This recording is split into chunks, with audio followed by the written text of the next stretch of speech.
This is the Stock Trading Reality Podcast, episode 12. If I allow a loser to continue to get larger and larger, that's a good way to blow up the account. And I don't want that happening.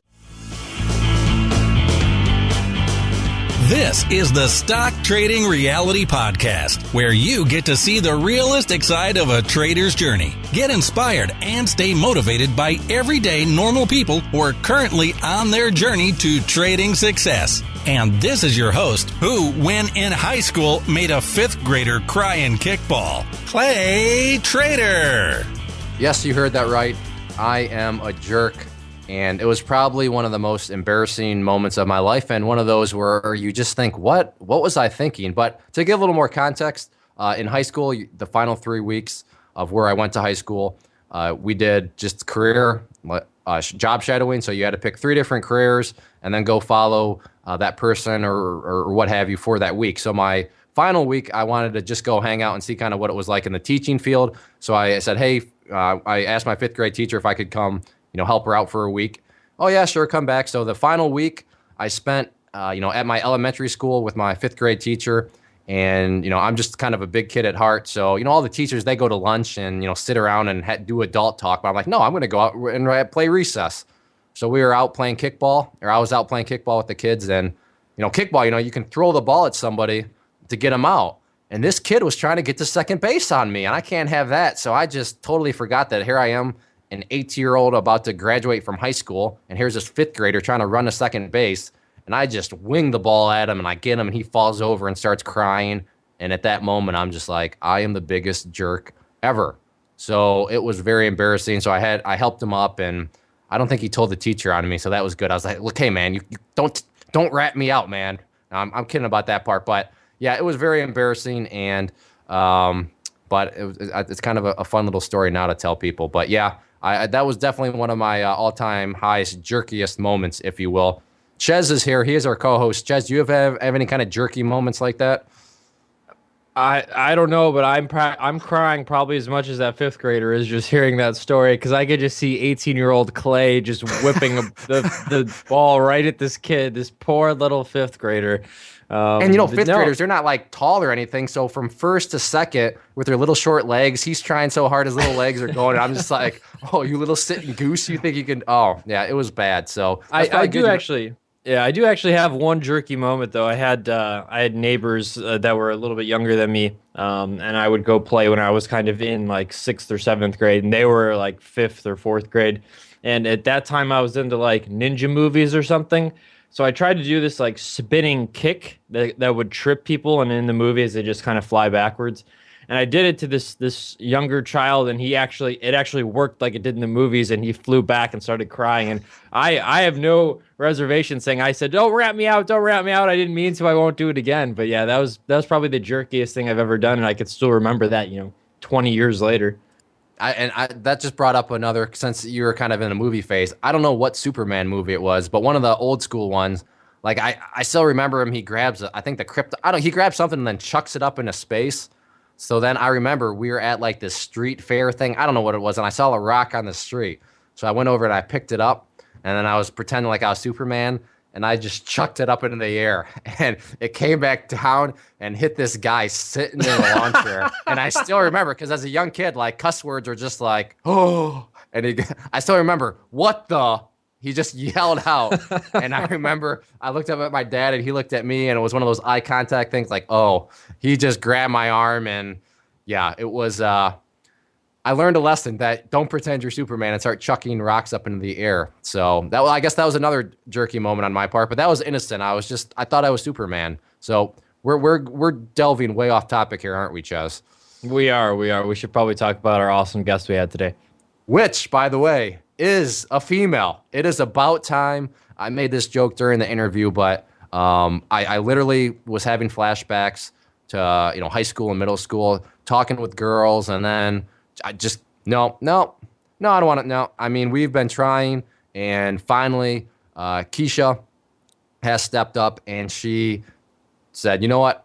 I will be the first guest of female gender, and she provided us with a really good interview. In fact, she covers some very important concepts, and she's really doing things right in terms of just the steady progression of how, what it really takes, to get this thing all figured out. So without further ado, Chazz, do you have anything else to add before we hop into the interview? No, she's just just to echo what you said, she's a shining example of kind of someone you should aspire to be, especially if you're a new trader. The path she's taking and is currently on is the one that really leads to long-term success. Absolutely. So let's hop right in and get this party started. Oh, I should note that I get very excited at the end of the interview.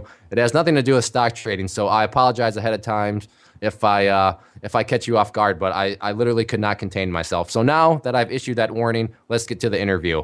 Well, Keisha, first off, as the first woman that has arisen to the challenge of being interviewed, thank you so much and welcome to the show. Thanks for having me. I'm very excited because I think I know your story, if I remember right. So I'm very excited to get to it because you are somebody that has done it right and has kind of gone through the steps the way it needs to be done. Probably not the most exciting way, but definitely the proper way. So how long have you been in the markets for? Well, to give a little backstory, I kind of started researching it back in 2012. Before I even knew much about the stock market, I was actually in college at the University of North Carolina at Greensboro, and I graduated in May of 2013 with 3 bachelor's degrees in nutrition science, biology, and psychology. And so, for some reason, penny stocks kind of caught my attention because I found out you really didn't need much capital to get started. And somehow I stumbled across iHub, and I was reading through the different forums there, and I was able to find some of the penny stocks that were active. But in 2012, I didn't have any prior knowledge regarding the stock market. I didn't know what volume was, support or resistance, or even what technical analysis was in general. So 2012 was where I started to explore the stock market. Now, how did that go for you at first, kind of finding tickers based on other people's opinions on iHub? It really was kind of a waste of time. There were some penny stocks that were active, but I didn't have any prior knowledge, so I didn't know what I was doing. I was just kind of, like Clay says, throwing darts. I would win sometimes, lose sometimes. There was really no consistency. And so I just opened up an E-Trade account, which was relatively easy to do. And I thought, hey, this is easy to get, excuse me, I'm sorry. This was really something easy to get going with. The application was simple and whatnot. But once I opened my E-Trade account, I enjoyed watching the level 2 and watching the candles form on the chart, even though I didn't really fully understand what everything meant. I just thought it was exciting in general. Now, were you using real money at this time, or are you just exploring and kind of seeing, how things kind of all work together? This was with real money, unfortunately. Yeah, well, welcome to the club. What do you just happen out of curiosity? Do you remember what the first penny stock or the ticker symbol you ever bought was? I don't remember the first one, but I do remember one that was, I'll never forget. It was MDIN. I thought this company was legit because they had like this, it was like a snoring throat spray that was supposed to relieve snoring. And I figured, hey, they have some good products on the market, so it must be legit. And so little did I know, it was pretty much a scam. I think I put in around $1,200. But the good news is in about 2 weeks, the stock did go up, and eventually my account did reach $10,000. And I didn't sell because I was listening to the pumpers on iHub, and everyone was saying, it's going to go to X amount. And I was just so excited. And I remember even, calculating how much I would make if it hit 5 cents, 20 cents, and so on. And before I knew it, my account has shriveled down to about $300. And that's pretty much when I decided to make a change, because I knew if I kept doing the same thing over and over again, expecting different results, that's insanity. So I took a step to get educated. Now, out of curiosity, so you got a degree in psychology, so you have a good grasp of how the human mind works. Uh, looking back on it now and just kind of understanding from a psychological standpoint, do you kind of just laugh at, wow, what was I thinking? Yes, every day. I mean, I've been pretty successful so far. My last 2 months have been profitable. But yes, since you introduced me to the robotic trading course, it really showed me how each candlestick is, it's basically measuring the psychology of everyone in the market. So, yeah, it is really funny to look back and knowing that I have that psychology degree, I do have that understanding.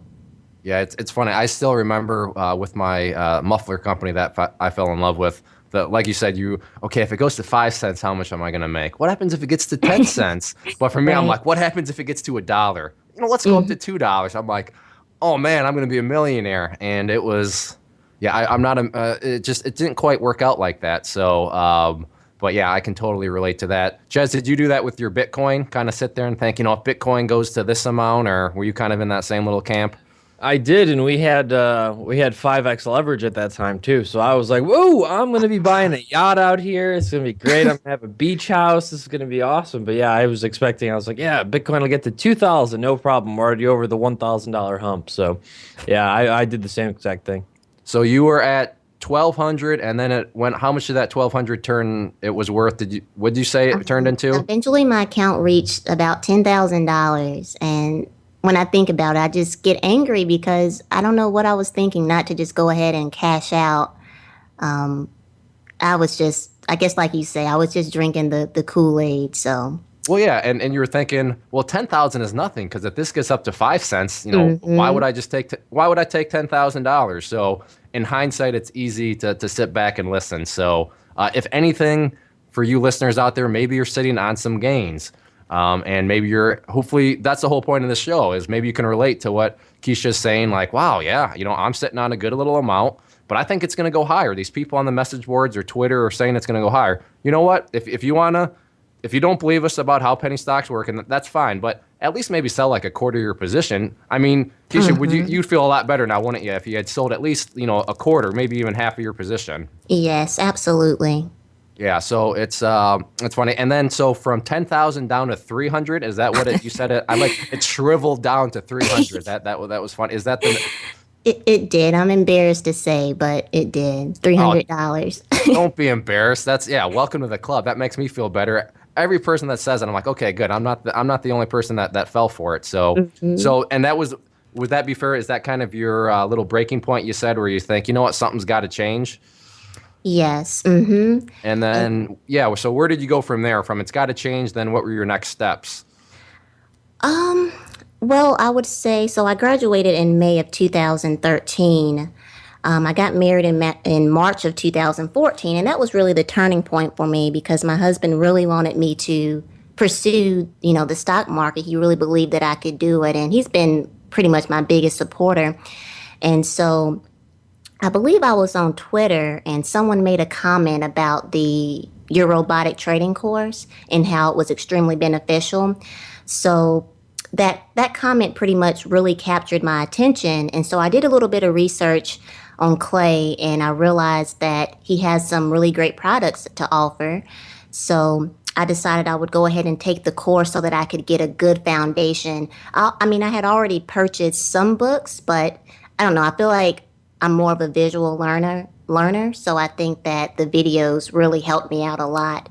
And Clay does a great job with simplifying the complex material. And so, I really never knew how much data went into each candlestick. Each candlestick holds a lot of information, and the candlesticks are basically building blocks to create a detailed story. And so, I've gained so much knowledge since, last year, and I joined Clay Trader University. It was actually December of 2014, and that's really when I went in full force. I studied for hours daily because I was determined to succeed and become a full-time trader. And usually whenever I decide to do something, I just go to the extreme and I go all in.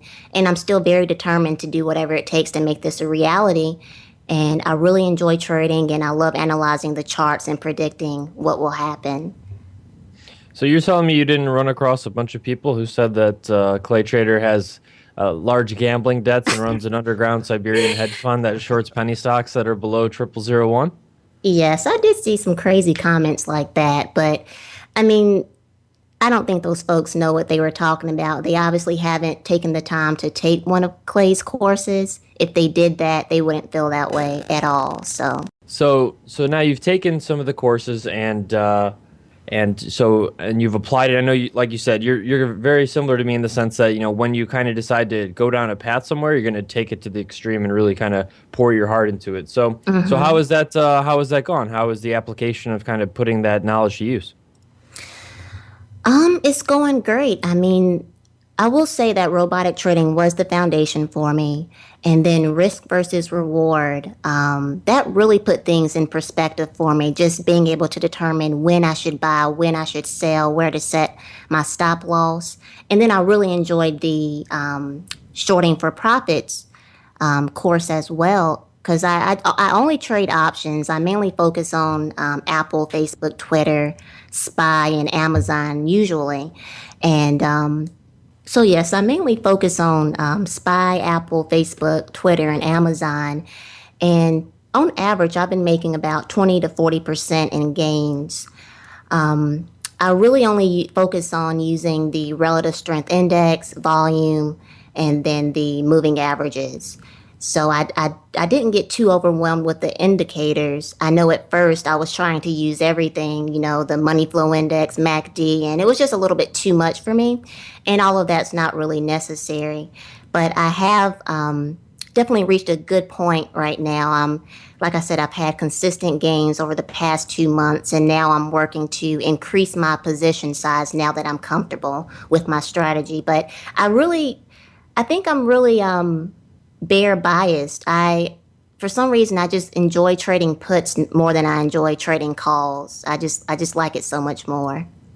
Nice. That's interesting. I want to go back and just because you made the statement that you studied for hours. So just to go back even further than that, why did you get involved in the markets to begin with? Is it because you found it interesting, or because you just wanted to make a whole lot of money? I mean, what was your kind of reasoning behind wanting to get into the market?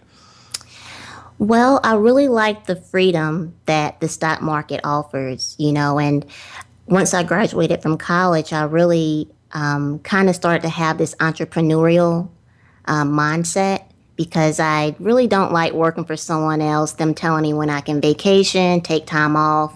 I just like, choosing my own hours to work. And I just really find the stock market really interesting. And you can make a good amount of money if you're disciplined and if you have a strategy and plan in place. But do you enjoy, looking at, I mean, I know the answer to this, but you do enjoy looking at the chart and like I say in the webinars and such, do you enjoy interpreting the story that the chart is telling you? Oh, yes. I really enjoy analyzing the charts. I think it's a lot of fun. It really doesn't feel like work to me at all. Okay, perfect. Well said. And the point I'm trying to make here is that, Keisha said she studied for hours a day. Can you put a value, like hours, can you put some sort of numerical value to that?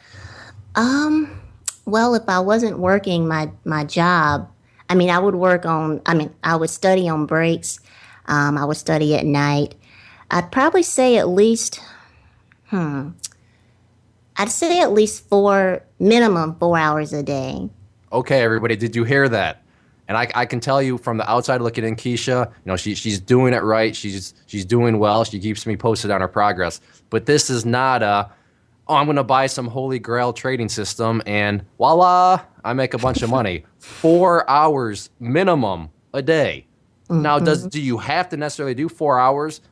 Maybe not, but there's two key things here. First, just the time. It takes effort. It takes studying to do this. But the reason to her it's not work is because she enjoys it. So if you're getting into the market because I just want to make a bunch of money, you got to actually enjoy this stuff too. You have to have a passion for it, or else it's just not going to work, because you're not going to be able to put in the time to do this stuff. So studying on breaks, I remember when I was at Honeywell, that's what I would do too.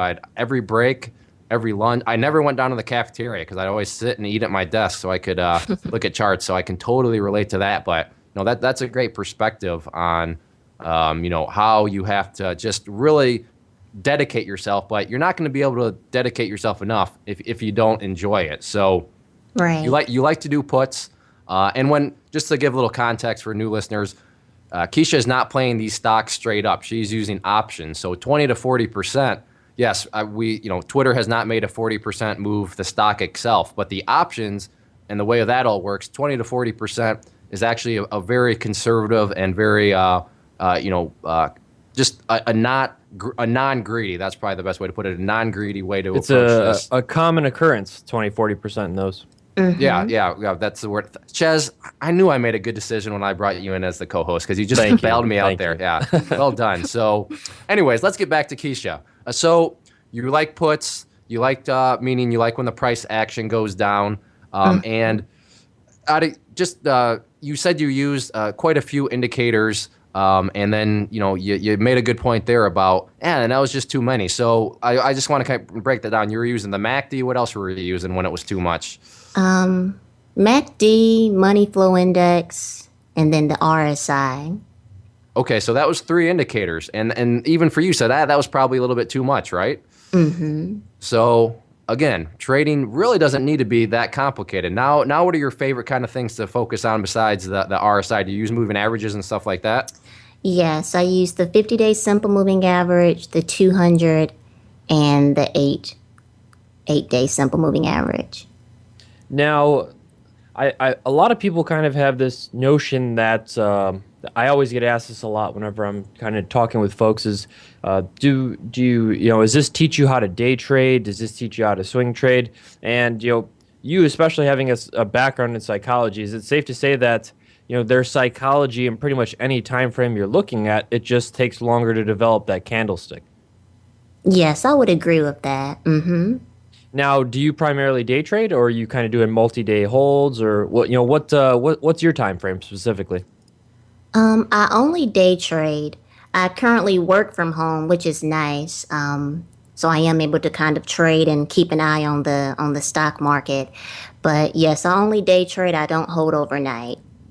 Have you ever held overnight before with any of the options? No, I haven't. And I bet you sleep like a baby every night, huh? Yes, I do. Mm-hmm. Yeah, I'm with you. I'm not holding overnight. That's all I can think about when I'm trying to watch my TV shows at night and then laying on my pillow. I hope my position doesn't gap down or gap up, whatever. So yeah, I can totally relate there. So what time frames are you using? The 5-minute time frame and 2-minute, or what sort of actual time frames are you having success with? Well, at night, whenever I'm doing my homework, I usually look at the daily chart first to see, if there's a setup that I'm interested in. And then I move down to the 5 and 2-minute time frames whenever I'm day trading. Nice. Well, this is always a common question here, and want to get your perspective on it, especially since you are a psychology major. But we like to ask people, psychologically, when you're first getting started, what did a loss mean to you? How did you take it? But just to kind of ask you straight up, why do you think, in your opinion, why are losses so hard for us as humans to accept? Maybe not even necessarily in the stock market, but what's going on in the human brain that makes losses so difficult? Well, I think just, having, I guess I would say, just being in school in general, you're basically taught, you're either right or you're wrong. But with trading, I've learned it's okay to take a loss as long as it was, a controlled loss. And so the way that I overcome dealing with the loss is I just try to keep things in perspective. And I have to remind myself that, just because I've taken a loss, it's not the end of the world. So typically, I still take losses. This week I had a really good week. I just had one red day, but I try to keep my losses small, and then you can still have a green week with losses. So let's if you don't, are you want to share your specific numbers, or do you want to kind of avoid that? I can share my numbers. Okay, all right. Some people are a little. I understand it's money. So, but okay. So you had one red day. What was the amount that you lost on your red day? I lost 150 on my red day. Oh, So my numbers for Monday, I made only $20. Tuesday, I okay. made 140. Wednesday was my biggest day yet. I made 430. Thursday was my 400, you made $430. Wait, I'm sorry. gonna, so no, let's, cause this is good. This is great money management lesson here. So 20 you made on Monday, right? Mhm. And then you made, what'd you say on Tuesday? I 140. made 140. 140. Okay, so that's 160. And then what did you make? And then Wednesday was my largest profit yet. That was on Amazon puts. I made $430. So now you're at $590 on the week. And then next day was what? And then Thursday was a bummer. I lost 150. I kind of got emotional and took a loss that was a little larger than it should have been. But still, like you said, your words, not mine. Let's keep things in perspective. So it was still small. Losses are sting, but okay. So you're still at 440 for the week. And then did you trade on Friday? I did. I just did a quick 2-minute trade and I made $40 on Facebook. Oh, $40 for 2 minutes. Yeah. So basically, you walk down the street and oh, hey, look, there's two $20 bills sitting there. So you ended the week at 480. Chazz, can I get a math check, sir? Yeah, that's about right after commissions. After. So the lesson here is money management. The episode prior to this, when we talked with Zen, remember his situation was he had those 5 trades. 4 of them were successful, but yet that one losing one wiped everything out and then more. Here we're talking about Keisha. Now we're looking at a weekly view, but out of the 5 days, she actually still batted 80% green. But even her one red day was still much less than she had a $140 day and a $430 day. So it was still well within the range. And like you said, Friday almost didn't even count because you only spent 2 minutes trading, but you still made $40. So, Right. so good job on the money management. And, this just is, correct me if I'm wrong because I'm not a psychology major, but we've been conditioned growing up that you're either right or you're wrong and you got to be right. Is that the right condition? Is that kind of how it works within schools and just society as a whole? Yes, absolutely. So the key thing is, as traders, we have to kind of uncondition ourselves to think, hey, you know what? Losing is part of the game and, losing is perfectly fine. So how did you finally uncondition yourself, I guess? Is there any tips or tricks that you used or just how did that work? I would say, I guess, just with time, you can kind of break that bad habit. I don't really have any tips or tricks, really. I just try to always remind myself if I allow a loser to continue to get larger and larger, that's a good way to blow up the account. And I don't want that happening. So I try to remain disciplined, even though I still get a little bit emotional from time to time. So, we're going to hire you on as the resident psychologist now. That's what we're gonna do. And you're going to start charging us for the hour sessions. Yeah, I got the first session. Next loss I take. I got dibs on the second session. I got to lay on the couch here. I need some therapy. So anyway, sorry, Chazz. Keep on going. My bad. No, that's okay. But the fact that, of course, emotions are going to be evoked. But you sum it up perfectly in the sense that, this is not an overnight thing. You didn't expect it to be kind of overnight riches. You putting in the time and the effort. And with the experience, I completely agree with you. I think that the emotional kind of tone in your brain starts to kind of get pushed down or suppressed a bit, or maybe to the sense that you kind of acknowledge that, ooh, I'm feeling a little bit uncomfortable. Maybe my risk was too large. You kind of, it's such a look to the inside when you're trading, and that's what I found for myself, at least personally. I could tell by how I'm feeling that I'm either doing something right or I'm doing something wrong, and with kind of time and experience, you just get more and more comfortable. But it's a complete societal norm that you're either right or you're wrong, and making money or losing money. This is kind of the only job where you could go show up to work and lose money. So Right. It's definitely emotion evoking. So Keisha, what if you had to kind of pick some personality qualities or traits that you think are kind of imperative for traders and yourself specifically? What do you think those would be? Well, I think my strongest attribute is going to be commitment. Like I said earlier, when I decide I want to do something, I go full force. But as far as my strengths and weaknesses, I would say that my weakness is still somewhat taking a loss, accepting a loss. Like you said earlier, that's just kind of how we've been conditioned not to be wrong. But my strengths, I would say that I'm really good at finding specific patterns and playing them. And like I said, I really enjoy buying puts, and I've gotten really good with timing when a stock is about to decline. And yeah, I would say that's probably my biggest strength there. So you have a really good sense at kind of this thing. It looks like this stock. It looks like the price is getting weak. It looks like it's getting weak. All right, I'm going to act. So you're getting good at, I guess, noticing when the bulls are starting to run out of steam. Then, huh? Right. Mm-hmm. Nice. Yeah. And it seems like, I think as a group, I would say that most people are kind of, I think, more bearish biased than anything else, just because I think the way that emotion works, anyways. Prices. We've said it before. What's that saying, Chazz? That prices take the stairs up with the elevator down or something? Yep, take the stairs up and they take the elevator down, and they sure do take the elevator down sometimes. Yeah, exactly. That's crazy. Well, since you're an options trader now, but you do have experience with penny stocks, would you ever think about going back to penny stocks again? No, never. Like, what happens if I triple dog dared you to go back to penny stocks? Would you do it? I love options so much. I mean, I've had great success so far.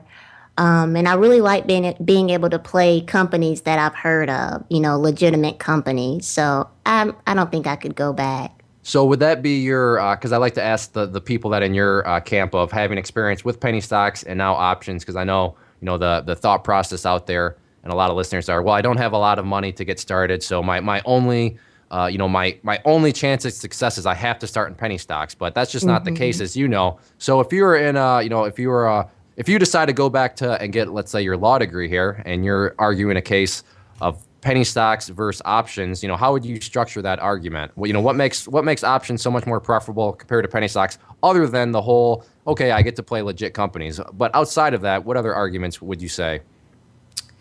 I would say that options are more liquid. You have plenty of volume, and you don't have to really worry about, am I going to be able to exit the trade successfully? With penny stocks, the liquidity, it really depends. Sometimes the liquidity just isn't really good. So sometimes you can get stuck in a trade and end up, in a terrible condition. Now, what would you say if I told you I have the next greatest hot penny stock pick? It's this company that makes sidewalks. They're really cool. They're up and coming. They're revolutionary sidewalks. How would you react to that now? I would have to tell you that you're better off investing in your education instead of relying on someone else to give you a hot stock pick. I think you need to learn to be self-sufficient and learn to fish for yourself. And for me, I find it extremely gratifying to be able to, find specific setups that suit my strategy and preferences, formulating a trade plan, and then executing the trade successfully. I'm pulling a Clay and now shedding a tear of joy and happiness, because that was something that I just absolutely loved after I had kind of got educated myself, was the liberating feel of planning your own trade and trading your own plan, and not needing, being completely self-sufficient, and the responsibility falls on you. And like you said, you seem to be very good at identifying what you're strong at, is finding stocks that are looking a bit heavy and might be turning to the downside. So that's absolutely awesome that you're able to kind of develop that and find what works for you pretty quickly. So that's pretty sweet. Now, so I think what we gather from that is that you don't need anybody to give you hot stock picks, and I don't think anybody really does once you kind of learn how to spot good setups that work for you and kind of your stuff.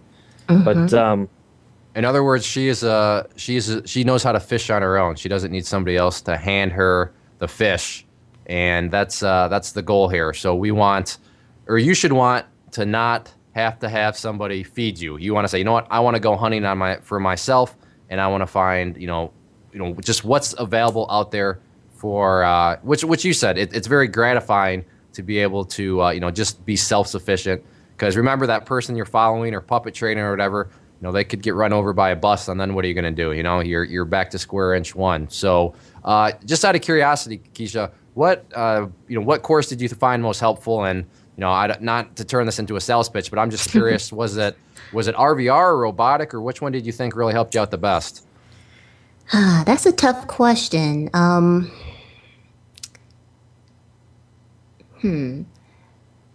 have to say I have three. I'm gonna have to give you three. I really liked robotic trading because that pretty much lays the foundation. And then again, risk versus reward. I really liked how you explained how to know when to buy and sell, and manage your risk. And then again, the shorting course, I really like that because I really enjoy, like I said, buying puts as far as trading options. But to choose one, it's really tough. I guess I'd say, I guess I'd have to go with our risk versus reward. Okay, I'm just curious because I now that I think about it, this is episode 12, and I've never really just thought, hey, what is actually the person's favorite? But I want to kind of go into another topic. Hopefully, this isn't off limits. If it is, then let me know. But you made a very important comment about how your husband, it almost sounded like, correct me if I'm wrong, that he almost pushed you into the stock market. So was he kind of a huge driving force into you doing this? This was something that I really wanted to do on my own. He also kind of dabbled in penny stocks as well, and he lost some money, a little bit of money there as well. But he basically wanted me to, continue to pursue this and really get educated. And, now that I've gained a great deal of knowledge, I can kind of relay the information to him too. But he definitely is a big supporter, and I think it's good to have that support system in place. No, absolutely, and that's why I kind of wanted to bring that up, just to illustrate the point of while it's not impossible to not have any support, those people closest to you, they're gonna play a pretty big influence in your odds of success, I should say. Like it's not impossible to succeed, but the people that are like in your case, your husband, very supportive of you, and I still remember. An email from way back when you sent me, I think before you joined university, you were just saying how your husband, I don't know, you made a comment about your husband being very supportive. So I thought, hey, you know what, this is a good situation. And I should also note that from the university standpoint, have you ever missed a webinar before? No. Once I joined back in December, I've attended every webinar. And I can always depend because I usually ask questions and then members can respond to them in the chat box. And I always see Keisha's name pop up, and it's been fun because I remember at first, your name didn't pop up too much, and you had a few answers that probably weren't quite right, but now it's just boom, boom, every single one. So your commitment, it really has shown and really has paid off. So, I mean, going forward from here, you're at a good spot. You just had, a good week. You've had a good past couple of months, but obviously this is a long-term ball game. What are some of your goals going forward? Do you want to try to eventually do this full-time, or do you like your job? But where do you see yourself maybe in the next 3 months, 6 months, and then so on? Where would you like to get to? I definitely would like to trade full time. Again, I really like, the freedom that trading offers. You can trade, just a couple of hours or just a few minutes and be successful. So hopefully I can become a full-time trader. My goal is to do so by the end of this year. So I'm going to keep pushing forward and attending all of the webinars and see if I can make that happen. Nice. And a follow-up question there. Way back a little bit while ago, you said that you're thinking about increasing your contract size. So how many contracts have you been using? Well, typically I like to trade options that are around 40 cents to 70 cents. And I usually only put in about $200 to $400. But this week I went up to about $500 to $600 per trade. So I'm thinking next month, I think next month I may increase it a little bit more just because I'm getting more and more comfortable with, my strategy and the strategies that you taught. So that's kind of where I'm at right now. Did you guys hear that? Did you hear that Keisha said she didn't go from 200 to 2,500 in 1 week? So it takes time, and the comfort is so important. And I'm sure you'd agree with me there that, like you said, right now I can just tell by, kind of your tone that, you are completely at peace with the kind of the amount of money you're putting on the line now, and it's completely logical to kind of scale that up slowly, especially if you have aspirations to trade full time. So that is completely awesome on you. You are a shining example of what is the fantastic path to success for trading. So keep it up, and yeah, there's no doubt in my mind that you can do this full time. Chazz, real quick, why don't you share for people that may have not heard here? Share your experience about sizing and how that kind of so people can relate to why this is such an important concept here. If you would oblige, please, sir. Well, I might bust into tears here, but that's all right. Keisha is a certified psychologist, so she can walk you through it. So I was trading 3 contracts for a while. Probably about, I probably made it about a good month, and then I went, okay, it's time to size up, and I just straight up doubled my size. Yeah, but why did you size up, though? Why did you size up? I was getting more confident, but at the same time, I didn't realize my brain wasn't equipped to double the amount of risk I was taking. And this all, like I said, this all ties back into why I think comfort is a huge thing, and that comes with time and experience. But yeah, I was more than happy to kind of take my losers with 3 contracts, but then emotion reared its ugly head when I had double the amount of risk on the line. So I did not do it in an incremental fashion. I should have went from 3 to 4, 4 to 5, 5 to 6 as I kind of developed comfort, because all is well and good when you're winning with 5 or 6 contracts, but if you can't, handle the losing of those, and that's when I started, holding longer than I should, and that's why I was like, okay, I need to really step back, and now I'm back down to 3 contracts, and that's, like I said, that's just going to take time, and everybody's experience is different for that. Now, when you went up to those 6 contracts, though, did those losers end up wiping out what you had made with those 3 contracts, or did you still keep your head above water? I ended up breaking even on that. So pretty much all the gains I'd worked for in a month with 3 contracts, I'd given back in less than a month with 6 contracts. And I said, okay, back to the drawing board. That's okay. So, yeah, key point here.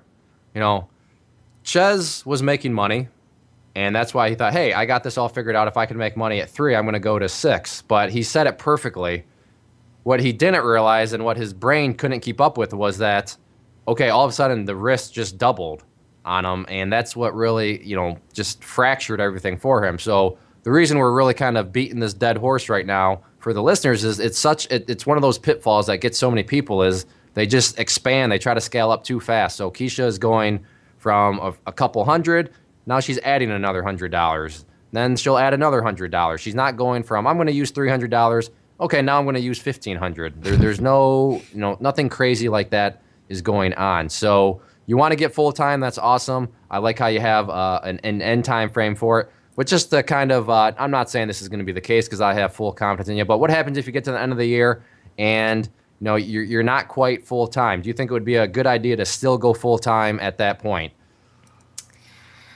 Well, if I don't reach my goal, I have a set amount that I want to I want to see my account at a set number. If I don't reach that, then I guess I'll give myself maybe an additional 3 months. But I'm very goal oriented, and I think I can definitely do it, though, for sure. No, I agree. And you help me provide this point here is if you don't get to where you want to go, and if you don't feel comfortable at that area, and I like how Keisha, well, how am I going to feel comfortable? She's given herself an actual quantitative answer to that. She said, I need a number. So if I'm at that number, then that means I would feel comfortable. But notice you didn't say, I'm getting to that end date, and I'm going full time. Mm-hmm. That is not smart, because way too many people say, you know what? I think I want to become a full-time trader. And then they realize, wait, I got bills to pay? Wait, why is my landlord knocking on my door? What's this mortgage company letter sending me? And then, I got to pay to keep these lights on? And then they start having all sorts of pressures on them to try to go full-time. So I'm glad to hear that even if you're not quite ready and you have a system in place to know if you're not quite ready, you're not just going to say, well, I said I would go full-time, I'm going full-time. You'll give yourself more time, and that's awesome on your part. And you're a very systematic person. That's what I'm realizing here. So Chazz, I don't know, Keisha, I don't know if you realize, but Chazz has a time machine. So our final question here before we get to I guess one more question, the 3-word answer question. But if Chazz lent you his time machine and you could go back in a time, what piece of advice would you give yourself? That's a good question. Well, I would probably tell myself that I would need to invest in education sooner, not to rush through the material, and to paper trade for a bit longer. So yeah, I think that would be the advice that I would give myself because I think it's, once you go through the training and you open up your account and you do a couple of paper trades, sometimes you're just so tempted to go ahead and put in some real money. But I did kind of rush just a little bit, but I did take a step back, go back to paper trading I think I paper traded for about 2 weeks in February and then, gathered my thoughts and then came back and I've been doing pretty good ever since. All right, so just because I'm curious, because this is another good area. So you took some courses, and then you decided you wanted a paper trade. How long did that phase of paper trading last? I paper traded for, I would say about 4 or 5 weeks. Okay, 4 or 5 weeks, and then you started with real money. Is that, and then you thought, wait a minute, I probably still rushed paper trading, so then you went back to paper trading? Well, so whenever I first started out, this was, I think I started with real money in late January, and I did very well my first couple of weeks, but then I started getting emotional again for 1 week, and I took a couple of losses that I shouldn't have taken, and so I went back to paper trading, came back, and in March, that's when things really started to pick up for me. And like I said, for the past 2 months or so, I've been, each week has been profitable. Okay, nice. I just want to kind of really bang this point home because it is very important. Paper trading can be deceitful if you rush yourself, and it can be very tempting to. So I'm glad you shared that. You did do paper trading because a lot of people think, yeah, you're supposed to do paper trading, and I've done the paper trading, therefore I'm ready. But you can rush through paper trading, as Keisha, has it admitted, which is very valuable insight. So I know Chazz has another question for you, and then we will move on into the fun questions. I do. Now, Keisha, if you could pick 3 words that you believed successful traders would be associated with, what 3 words would those be? I would first say commitment, because that's the starting point, making the decision to act and make a change. Then I'd probably have to go with discipline, sticking with the plan, having a stop loss in place. And then I would say patience, allow yourself to flourish and allow yourself to make mistakes as well, but learn from them and continue to push forward. Allow yourself to flourish. I like that quote. That is because in order to flourish, it takes some time. Nothing is over, but you got to allow yourself. I like that. So much meaning in allow yourself to flourish. 5 words there. So I had to count that on my fingers real quick, but very well said, and a nice little final quote there before we get into our fun question. So this is the actual important part of the interview, so I hope you're ready for it. But the most important question I could possibly ask you, what is your favorite movie? Favorite movie? I don't think I really have a favorite movie. I do enjoy action movies and any movie with an inspirational story. Okay, well, I issued myself a challenge a couple episodes ago where I have to do a quote from somebody's movie. So you have to at least name a movie so I can see if I can. I'm on a 2-episode streak here, so give me a movie. Give me an action movie you like. I like Stump him, Keisha. Stump him. A good action movie. I like Fast and Furious. Oh, crap. I've never seen those. Yes, he's never seen those. Keisha, you did it. Oh, you and Chet conspired against me. Conspired against me. I'll send you a t-shirt for that. That was worth it. There you go. Man. Well, they're awesome. Man, I only made it 2 episodes before the streak was. Thanks a lot, Keisha. Anyways, all right. But Keisha, what would you say is your favorite meal, and what do you top it off with for dessert? Favorite meal? I really like Red Lobster. They have some really good shrimp scampi. And my favorite dessert, I think I'd have to go with cheesecake. I really like the Cheesecake Factory. Do you have one of those by you? It's about 30 minutes away. Where are you, if you're willing to disclose your location? North Carolina? Yes, I'm in North Carolina. I live about 30 minutes from Charlotte. Okay, so Charlotte would be where there's a Cheesecake Factory at then. Mm-hmm. I'm jealous. I'm jealous. Cheesecake Factory, if you listen to this, please move to Grand Rapids. That's my request. And what about your favorite song or band besides me singing on the webinars? I mean, I know that's your number one, but other than that, who's your favorite singer or band? My favorite group is gonna have to be my brother's group. He's a part of Sons of Serendip. He plays the cello, and his group came in fourth place on last year's America's Got Talent.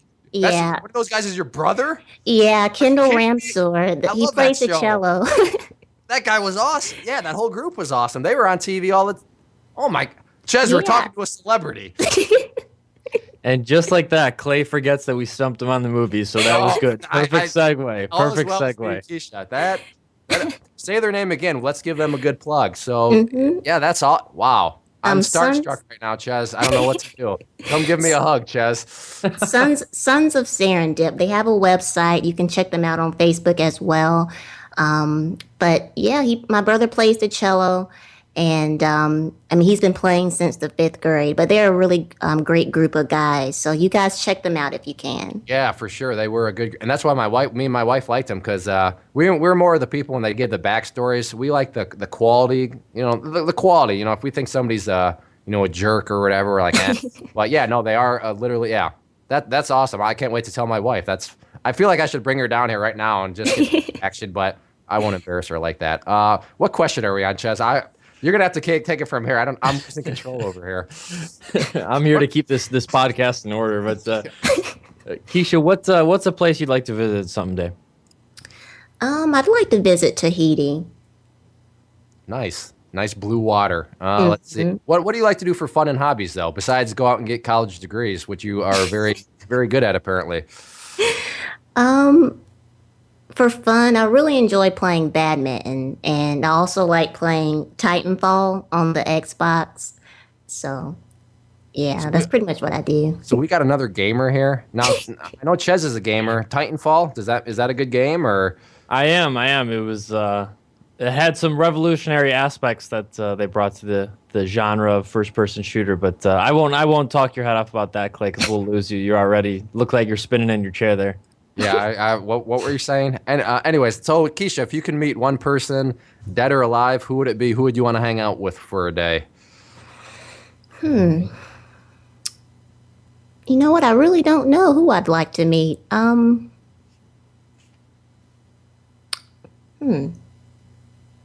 can't think of someone right now. That's fine. If that's the way it is, then that's if somebody pops up before the end of the interview, that's perfectly okay. But Okay. yeah. So, but let's see. I think we're all.